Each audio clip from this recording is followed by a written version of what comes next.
دی جائے تاکہ اس خدشے کو ختم کیا جائے اور ہمارے ورکر اور سپورٹر میں جو تشویش پائی جاتی ہے ان کا اطمینان ہو سکے کہ خان صاحب کی صحت ٹھیک ہے۔ اسی دوران آپ کو معلوم ہے کہ سی او کی کانفرنس بھی ہونے جا رہی ہے اور ہمارے الائنس نے بھی ہم سے درخواست کی تھی کہ آپ اس احتجاج کے کال کو مؤخر کریں۔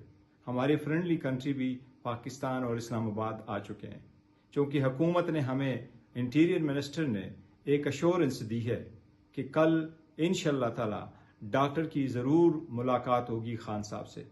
اس ایشورنس کے بنا پہ مجھے جب کہا گیا تو میں نے مشاورت کے لیے ٹائم مانگا۔ اس سفر کو ہم نے پولیٹیکل کمیٹی اور ایپیکس کمیٹی پاکستان تحریک انصاف کے درمیان رکھا۔